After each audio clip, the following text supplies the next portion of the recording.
Most people assume the hardest part of building something significant is the building itself. Nietzsche would tell you otherwise. The real danger doesn't arrive until it actually starts working. The moment you gain visibility, influence, or genuine momentum, the people around you start watching differently. Some admire it honestly, some quietly calculate how to draw from it, and some simply wait patiently for the first crack that gives them an opening. Years spent grinding in obscurity feel difficult while they're happening, but they're actually the forgiving part. Nobody scrutinizes someone nobody's paying attention to. You can fail privately, adjust, and rebuild without anyone keeping score. The instant real success becomes visible, that privacy disappears, and the entire nature of what you're doing changes underneath you, whether you've prepared for it or not. Nietzsche spent much of his writing studying exactly this shift, not the climb towards something, but what happens to a person's character once resistance stops, pushing back and comfort takes its place. He believed that struggle, properly faced, forges a kind of strength that comfort simply cannot produce, and that the real danger for anyone rising wasn't the difficulty of the climb. It was the false sense of arrival that follows it. The moment someone assumes the hardest part is over, when in fact, an entirely different and less familiar test has only just begun. He wasn't working this territory in isolation. Machiavelli, studying the courts and rulers of his own era, observed the same pattern from the angle of power directly, that success brings exposure, and exposure brings people quietly reassessing their entire relationship to you. Some deciding you're now useful, others deciding you're now a threat. Seneca warned that prosperity is a considerably more dangerous teacher than adversity, because adversity keeps the senses sharp, while comfort dulls them without announcing that it's happening. And Marcus Aurelius, ruling an empire that would inevitably outlast him, wrote extensively about the responsibility of building something sturdy enough to survive, without his own hand permanently on it. 7 brutal truths, drawn from all of them, about what actually happens the moment visible success begins, who to watch, what to guard, and how to build something strong, enough to survive, even without you standing there holding it up. Stay to the end, because the 7th truth decides whether anything built across the first 6 actually lasts. Drop this in the comments. Before we begin, I rise with my eyes open. Let's begin. Truth 1. Master yourself before you build anything else. Before constructing anything visible to the outside world, Nietzsche believed there was an internal discipline that had to come first, the capacity to rule your own impulses, because a person who cannot govern their own reactions has no legitimate claim to governing anything larger than that. Most people skip this step entirely. They chase money, status, followers, and anything resembling visible progress, while the person actually making every decision beneath the surface is still reacting rather than genuinely ruling. That's the trap. It's entirely possible to accumulate resources and influence long before ever gaining real command over your own temper, your own impulses, your own mouth, and when that gap exists, everything built on top of it sits on a foundation that can crack the instant real pressure arrives. Look closely at how most downfalls actually unfold. Rarely is it an external competitor who does the real damage. Far more often, it's a single moment of lost composure, one insult that couldn't be released, one decision made from anger instead of calculation. Nietzsche's writing on self-overcoming treated exactly this discipline as the foundation of any genuine strength, not the suppression of feeling, but the mastery of when and how that feeling gets expressed, if it gets expressed at all. A person ruled by their own impulses in his framework hadn't yet become anything beyond an amplified version of whatever provoked them last. Self-mastery, understood correctly, isn't about eliminating what's felt internally. It's about timing, recognizing that a reaction released at the wrong moment often costs considerably more than whatever triggered it in the first place. Someone who loses composure publicly isn't demonstrating strength. They're advertising exactly where their weak point sits. And people remember weak points. They store them, waiting for the moment those points become useful. This is why the most genuinely formidable people tend to look calmest in situations that would unravel almost anyone else. Not because nothing affects them, but because they learned, usually through difficult experience, that composure functions as its own kind of weapon. Someone capable of absorbing an insult without visible reaction is far harder to read than someone who fires back instantly, because no one can predict what a controlled person is actually planning underneath the surface. Marcus Aurelius approached this from a nearly identical angle, treating the discipline of managing his own reactions as the foundation beneath every other. Responsibility of running an empire. Feel the anger, feel the frustration fully, but decide deliberately, on your own terms, when and whether it gets expressed at all. The moment a reaction happens automatically. The outcome of that moment has effectively been handed to whoever provoked it. Drop this in the comments. I master myself before I master anything else. Truth 2. Success is more dangerous than struggle. Here's something Nietzsche understood earlier than most people ever managed to learn. Success, counterintuitively, is considerably more dangerous than the struggle that preceded it. While struggling, attention stays sharp out of necessity. Every move gets checked twice. Every decision gets questioned. Because there's no comfortable alternative available.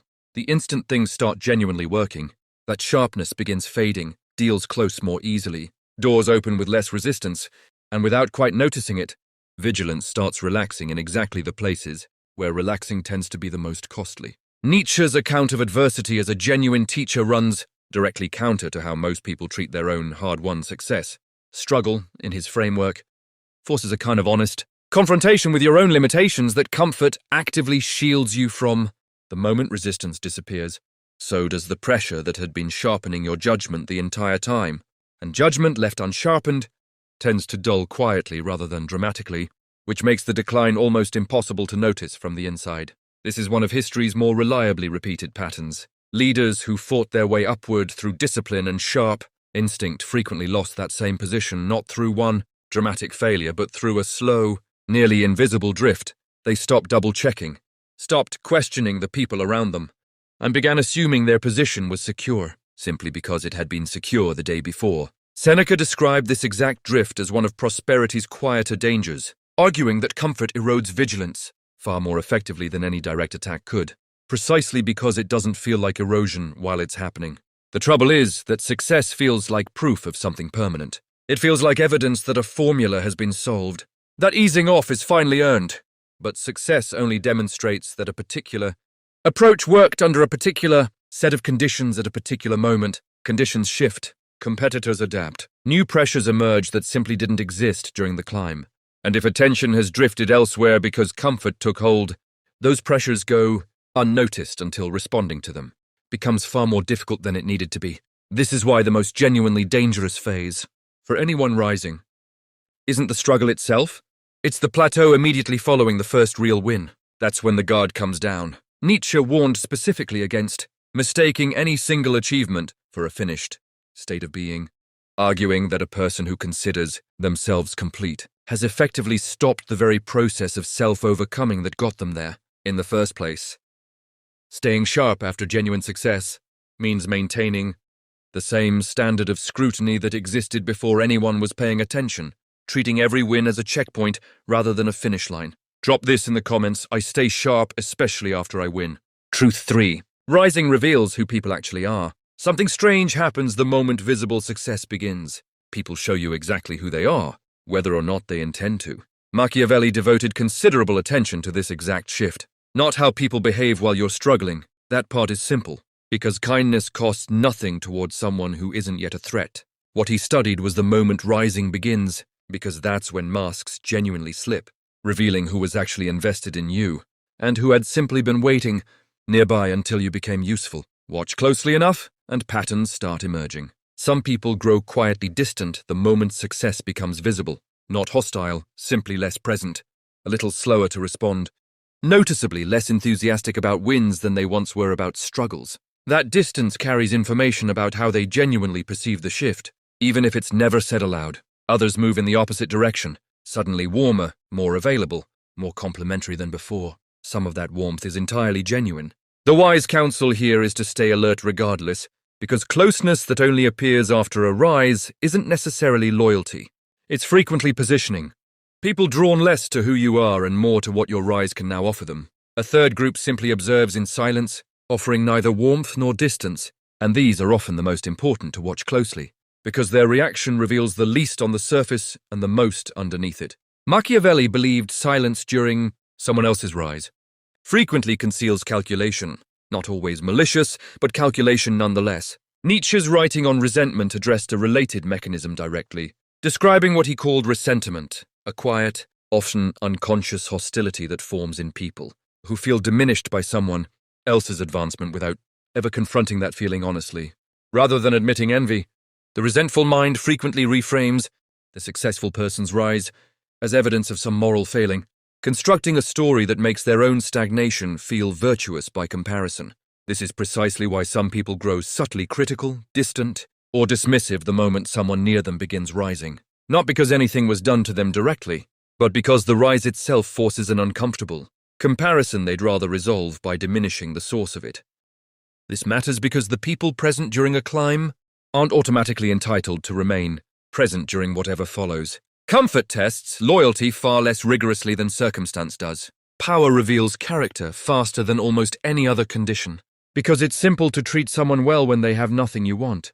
It's considerably harder once they hold something you could take. Drop this in the comments. I watch who stays the same when I rise. Truth 4. Your inner circle is your early warning system. Once it's clear how rising reshapes the people around you, the next lesson follows naturally. Carelessness about who stands closest to you becomes a genuine liability, not a minor oversight. Machiavelli believed a ruler's actual strength was frequently judged less by individual decisions and more by the quality of the people surrounding him. Because that circle shapes what information actually reaches you. What warnings arrive in time to matter, and what blind spots quietly develop without your awareness. Choose poorly, and the loss isn't merely an unreliable ally. It's a loss of visibility into your own genuine risks. The most common mistake is selecting an inner circle for comfort rather than value, keeping people close because they're familiar and agreeable, rather than because they add genuine strength, honesty, or protection to whatever's being built. Comfort feels good immediately, but it carries a cost that tends to surface precisely when a hard truth was needed and, instead, only agreement was offered. Nietzsche was sharply critical of flattery for a related but distinct reason. He saw agreement offered too easily as a form of contempt disguised as kindness, a way of treating someone as too fragile to handle an honest assessment. A genuine friend, in his account, was someone capable of a kind of respectful opposition, someone willing to challenge you specifically because they believed you strong enough to benefit from the challenge, rather than be wounded by it. A flatterer never tests you this way. They simply confirm whatever you already believe. And things that feel confirming are precisely the things people stop examining critically. This doesn't call for surrounding yourself with reflexive critics either. It calls for people willing to speak an inconvenient truth when it matters, whose investment lies in your long-term position rather than your short-term comfort. That kind of loyalty is genuinely rare and worth considerably more than a wide circle of people who only ever agree. There's also a meaningful distinction between people who are useful and people who are trustworthy. And a wise person learns to distinguish them quickly. Some bring skill, access, or resources, but their loyalty bends toward whichever direction benefits them most. Others bring less obvious value on paper, yet hold steady regardless of which way circumstances shift. Knowing which category each person genuinely belongs to, and weighting their counsel accordingly, is one of the sharper skills available to anyone rising. Drop this in the comments. I choose my circle for truth, not comfort. Truth 5. Your full capability isn't owned to everyone. Here's a lesson most people resist until circumstance eventually forces the point. Full transparency about what you're actually capable of is not owed to everyone who happens to be watching. The more people understand your genuine capability, your real skill, resources, and limits, the more precisely they can plan around it, counter it, or use it against you. Complete openness might feel honest in the moment, but in any environment shaped by competition and rising influence, it frequently undermines the very person practicing it. Consider the reverse perspective. Someone who fully understands your capabilities, knows exactly what to avoid provoking, what's worth imitating, and where your genuine limits sit. Someone who only sees a partial picture is forced to guess, and guessing tends to produce hesitation, which more often than not works in your favor rather than against it. This isn't an argument for dishonesty. It's an argument for pacing disclosure deliberately. Nietzsche's writing on masks is relevant here. He suggested that a certain amount of concealment isn't inherently dishonest, but is instead a necessary discipline for anyone operating among people who would misuse full understanding if they had it. Every profound spirit, he argued, requires a mask, not to deceive but to protect what's genuine from being cheapened by exposure. To those unequipped to receive it honestly, Machiavelli observed that rulers who revealed too much too soon frequently lost their advantage before they ever genuinely needed it. Once your ceiling is fully known, you stop producing surprise, and in any environment governed significantly by perception, surprise remains one of the more valuable assets available to hold in reserve. There's a quieter benefit here too. When people don't fully know your capability, they tend to treat you with a certain caution, an awareness that more might exist beneath the visible surface. than they can currently measure. That subtle uncertainty frequently earns more genuine respect than an open display of full ability ever manages to. Drop this in the comments. My full capability is mine to reveal, not theirs to demand. Truth 6. Complacency is the quiet death of what you've built. There's a particular danger that only shows up once. Genuine success has already arrived, and it rarely looks dangerous while it's happening. It looks like relief. It looks like finally being able to exhale. Nietzsche gave this condition a specific, almost unflattering name. He called it the last man, describing a kind of person who has stopped striving entirely, who has arranged life around comfort and safety and now measures a good day by how little disruption it contained. The last man isn't lazy in any dramatic sense. He's simply finished growing, having decided that whatever's already been achieved is sufficient and that further striving carries more risk than it's worth. Nietzsche considered this the quieter, more insidious danger, not failure, but a kind of comfortable stagnation that gets mistaken for arrival. This is precisely what tends to happen to people the moment real success finally lands. The striving that built everything starts to feel unnecessary once the thing it was striving toward has been reached. Standards quietly loosen. The willingness to be uncomfortable, which had been the actual engine behind the entire rise, gets traded for the pleasant sensation of having made it. And the moment that trade happens, growth doesn't stop dramatically. It simply stops, without anyone noticing exactly when.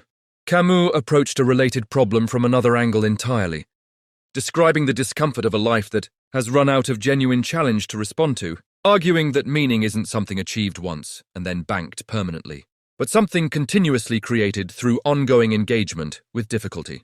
A person who stops choosing new struggles doesn't settle into peace. In this account, they settle into a quieter, less visible kind of restlessness. Because the human appetite for genuine challenge doesn't simply switch off once. External pressure disappears. The corrective here isn't manufacturing artificial hardship for its own sake. That's simply performance, not genuine growth. It's refusing to let a single achievement become the final measurement of what's possible. Nietzsche's alternative to the last man was a person continuously willing to set a new standard. The moment the current one has been met, not from anxiety or dissatisfaction, but because the process of reaching beyond a previous limit was itself where the actual value lived, more than in any specific outcome reached along the way. This means treating comfort as information rather than reward. The moment ease starts to feel permanent rather than earned. That's precisely the signal worth examining rather than enjoying uncritically. What's being avoided now that used to be pursued? What discomfort has quietly been declared unnecessary, simply because avoiding it currently feels easier than the alternative? Those questions asked honestly and repeatedly are what keep genuine growth from being quietly replaced by its far less demanding imitation. Drop this in the comments. I keep setting new standards after I meet the old ones. Truth 7. The real test is whether you'd live it all again. This is the truth that decides whether anything built across the previous 6 actually meant something. And it's the one most people never get around to asking themselves honestly. Nietzsche proposed one of the strangest and most demanding thought experiments in the history of philosophy.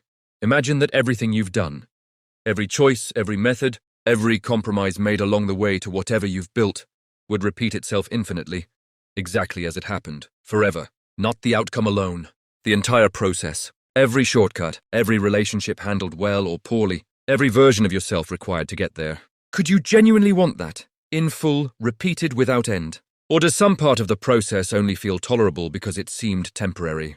He called this the heaviest weight a person could carry, and he meant it as a genuine test rather than a comforting exercise. Most people build toward an outcome, without ever examining whether the method used to reach it is something they'd actually stand behind if forced to repeat it exactly, endlessly, rather than simply moving past it once the reward arrived. Success measured only by its result can hide a considerable amount of process that wouldn't survive this kind of scrutiny. Corners cut, people used carelessly, standards quietly lowered because nobody happened to be watching in the moment. This matters because what gets built while operating from that kind of unexamined process tends to be considerably more fragile than it appears from the outside. Machiavelli understood something adjacent to this from the angle of legacy directly, that what a ruler is, remembered for eventually outweighs what he accumulated in the moment, and that structures built through methods a person wouldn't want repeated tend to eventually reflect those methods back, one way or another, regardless of how successful they initially appeared. Applying Nietzsche's test practically doesn't require literally believing in eternal repetition. It requires asking regularly and honestly whether the current method of building would still feel acceptable. If it were the only method available, permanently, with no possibility of eventually switching to something more comfortable once the current goal is reached. If the honest answer is no, if the process only feels tolerable because it's assumed to be temporary, that's genuinely useful information, arriving considerably earlier than it would if the question never got asked at all. The empires, careers, and reputations that actually last tend to be the ones built by people willing to apply this standard to themselves along the way, rather than only auditing the final result once it was already too late to change how it had been reached. Build the kind of process you'd be willing to relive in full, not just the kind of outcome you'd be willing to display, and what gets built tends to hold together, considerably longer than anything constructed purely for the sake of arriving somewhere impressive by whatever means happened to be fastest. Drop this in the comments. I build a process I'd be willing to live again. Most people prepare extensively for the climb, and almost not at all for what happens once the climb succeeds. That imbalance is precisely what Nietzsche's writing on strength and struggle was trying to correct, because the danger was never really the difficulty of rising. It was the false comfort that so often followed the moment rising actually worked. 7 truths, drawn from Nietzsche alongside Machiavelli, Seneca, Marcus Aurelius, and Camus, about exactly what changes the moment visible success begins. Who to watch, what to guard, and whether the process behind what's been built could survive being lived all over again. None of this requires becoming paranoid or cold toward the people, genuinely worth keeping close. It requires becoming honest about a pattern that repeats reliably enough across history to be worth taking seriously. Success doesn't announce its dangers. It simply waits quietly for whoever stopped watching for them, and for whoever stopped asking whether the way they got there was something worth repeating at all. Drop this final affirmation in the comments. I rise with my eyes open.